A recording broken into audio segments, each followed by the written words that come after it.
Welcome to the IVF Journey with Dr. Michael Chapman, the podcast for couples who struggle with infertility and want to fulfill their dreams of becoming parents.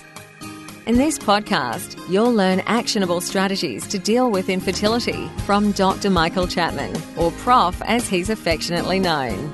Prof is the co-founder of IVF Australia and is a leading Australian infertility specialist who has helped over 3,000 couples realise their dreams of becoming parents.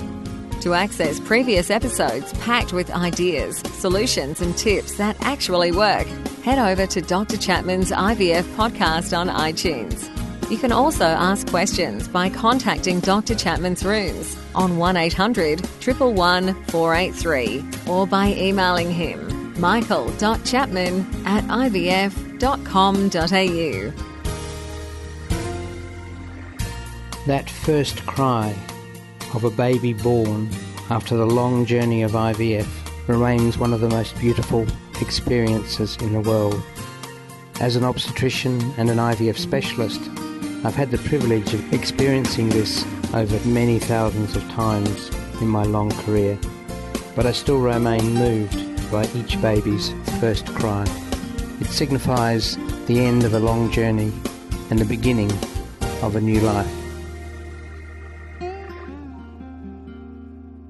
This is Professor Michael Chapman, co-founder of IVF Australia and host of the IVF Journey podcast. Thanks for tuning in. To access all the previous episodes, head over to my website, www.theivfjourney.com, and select IVF Journey Podcast from the navigation menu. You'll also be able to find the various services that we provide at IVF Australia.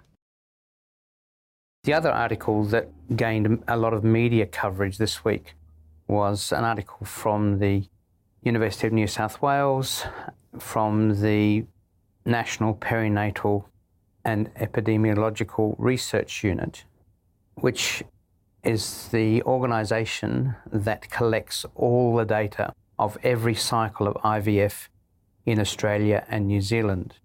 And that's put together as ANZARD, Australian and New Zealand ART database.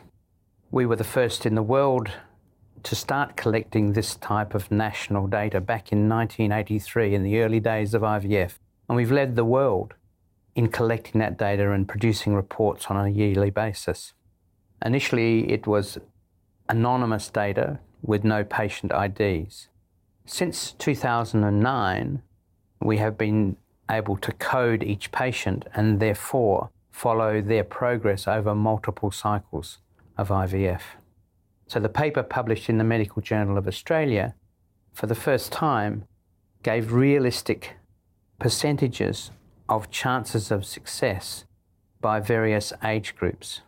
So the first finding, which was well known, we all know it, is that as women get older, the chances of going home with a live birth, a baby, do decline. The actual significant numbers in that ultimately are related to the cumulative pregnancy rate, so that even in older women, carrying on with multiple cycles continues to build the chances of success. That was the message of the paper. Persistence increases the chances of success. Because you fail in one cycle doesn't substantially reduce the chances of success in the next cycle and the next cycle and the next cycle. It is a little bit like rolling the dice. If the chances of a pregnancy when you're 40 are 15% from one roll of the dice, one cycle, one transfer of an embryo, then if you keep rolling the dice, like trying to get a 6, the more times you roll the dice, the more chance you've got to get a 6, the more chance you have of ending up with a baby. So between 40 and 44, the data showed that over time, over multiple cycles, the chances of having a baby ranged between 25 and 37%. It's still not 50%, but it certainly indicates that keeping on trying improves your chances. The other way of looking at the data that was undertaken in this paper was to look at the chances of success from a single egg collection. Today, more than 60% of women who go through IVF under the age of 35 end up with more than one embryo of high quality. When the first embryo is put back, they're the numbers that we traditionally have quoted. Chance of success, say in a 35-year-old for single embryo transfer, which is what we do in Australia, is of taking home a baby is around 28 to 30%. But if you add the embryos that are frozen, that success rate rises to around 45% for one egg collection. That's the realistic number. That is what we should be talking about. Not just the first transfer, but the cumulative pregnancy rate from that one egg collection.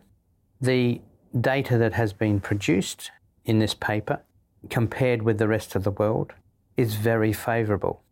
Last year in the United Kingdom, some similar data analysis was done, and that was using data where the majority of patients had 2 embryos put back in that first transfer, and their cumulative pregnancy rates were less than ours. So Australia is doing well. I think you're in good hands if you come through IVF in Australia. We're also the safest in the world because we only put one embryo back in over 85% of cases. It's safer for the mother because carrying twins adds significant risk of high blood pressure and diabetes, and it's much safer for the children. A twin pregnancy results in twice the possibility of a baby dying than a single pregnancy.